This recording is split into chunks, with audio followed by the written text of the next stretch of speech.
Okay guys, hari ni ada Amir Yukis. Dia order Alaska King Crab. So macam biasa Alaska King Crab ni saya nak hidangkan. Cara macam mana saya nak hidangkan Alaska King Crab. So macam biasa, nasi lemak pasti ada telur. Yang ada gaut, selamat menonton. Okay. Saya pun automatik jadi lapar. Tengok King Crab saya. Solengan. So macam biasa, ini yang dia punya jahat ni. Garlic sauce buttermilk. Tiada tandingan.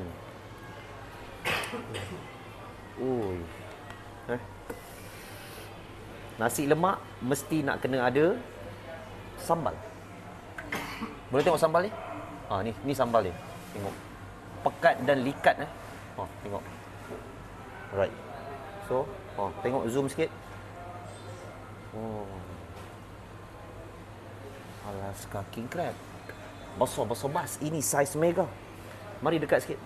Megatron, Megawati, Mega Decepticon, Mega 888. Rindu boleh, kembali jangan. Ramai kawan saya yang kembali ke alam Mega.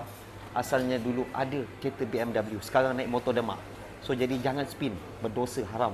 Simpan duit, sedekah kat masjid ataupun makan king crab lagi bagus. Ini harganya untuk 4 kaki. Ini berat 2 kilo Lenguh tangan saya, tengok urat-urat semua keluar. Ini harga 598. Mega. Jom kita pergi hantar pada Amir Yukis. Mari. Saya nak pergi hantar pada Amir Yukis yang penyanyi lagu Di Sana Hanyalah Menanti Sampai Bila Pun Ku Tak Pasti. Kalau nak datang jangan lupa waste nasi lemak Lobster JB. Jom kita pergi hantar. Awak nama Amir kan? Ya, saya betul. Okey Amir. Bukan Amir Yukis Bukan. Okey Amir, besar tak Amir ketamnya? Besar. Okey. Saya dah berapa kali datang lah. Sebenarnya Amir ni datang dah banyak kali dah Dah berapa kali Amir datang? Saya pun dah tak terkira lah. Daripada sebelum PKP lagi saya datang. Dia antara regular customer yang lama. Time PKP pun saya order datang sampai rumah. Okey. Hari ni abang nak tengok Amir mukbang boleh King Crab? Mukbang King Crab boleh, potong. Ini guntingnya. Bukan selalu saya buat kan. Okey, potong sini Amir. Sini Ya, kita tengok Amir mukbang King Crab saya Mega tak Amir? Mega, sangat mega. Mega apa Amir? Alaskan King Crab. Megatron. Megatron.